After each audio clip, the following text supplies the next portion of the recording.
Assalamualaikum warahmatullahi wabarakatuh. Saya Sally Hafiza dari kelas 105.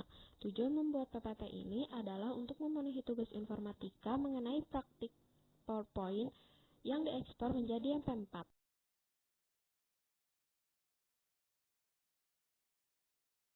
Sistem komputer terdiri dari beberapa bagian, di antaranya ada perangkat keras, perangkat lunak, pengguna atau manusia. Semua komponen tersebut saling mendukung sehingga komputer dapat beroperasi dan software tercipta untuk menulis fungsionalis pada komputer tersebut, sehingga tercipta sebuah komputer yang memiliki fungsi untuk digunakan.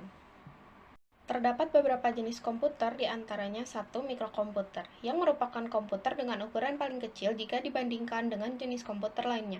Yang kedua, komputer personal dengan ukuran lebih besar dari komputer mikro dan memiliki kemampuan penyimpanan lebih besar dibandingkan komputer mikro dan dibuat untuk penggunaan personal. Yang ketiga, mini PC yang merupakan komputer peralihan dari komputer personal ke komputer mini yang dipakai di suatu industri. Yang keempat, mini komputer dengan ukuran yang lebih besar dan dipakai untuk menunjang kebutuhan untuk pengolahan informasi perusahaan skala menengah. Yang kelima, komputer mainframe dengan ukuran lebih besar jika dibandingkan dengan komputer biasanya dan biasanya juga dipergunakan di suatu perusahaan-perusahaan besar sebagai server. Dan yang terakhir ada superkomputer yang sesuai dengan namanya itu super, maka jenis ini pun memiliki ukuran paling besar dan berkapasitas paling kuat.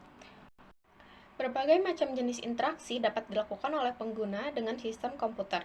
Di antaranya, satu, berbasis GUI atau Graphical User Interface yang merupakan antarmuka pada sistem operasi komputer yang menggunakan grafis seperti icon, menu, dialog dengan button, dan text box untuk satu pilihan ataupun checkbox dengan banyak pilihan. Yang kedua, antarmuka berbasis perintah atau command line interface merupakan tipe antarmuka melalui teks terminal. Yang ketiga, melalui suara atau audio dengan menggunakan suara untuk mengucapkan sesuatu dan hasilnya direkam dalam bentuk format audio. Yang keempat, melalui gambar atau video dengan kamera untuk merekam gambar melalui aplikasi dan penyimpanannya dalam format video. Yang kelima, melalui masukan piranti lainnya yaitu seperti keyboard, joystick, mouse, touchpad, layar sentuh, keyboard virtual, dan lain sebagainya. Sistem operasi berkolaborasi dengan aplikasi untuk melakukan interaksi dengan pengguna.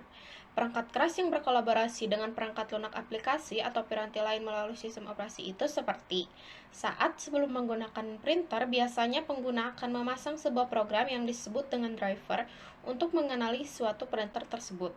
Kolaborasi itu menghasilkan sebuah komputasi yang akan bermanfaat bagi pengguna.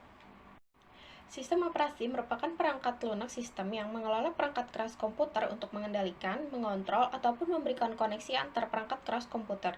Sistem operasi memiliki banyak fungsi, di antaranya yaitu menyediakan antarmuka ke pengguna untuk berinteraksi dengan komputer, mengendalikan input dan output, mengelola perangkat keras dan periferal, mengelola pemuatan dan menjalankan perangkat lunak, mengelola file, menangani error, mengelola prosesor, mengelola memori, mengelola keamanan, dan juga menangani komunikasi dan jaringan.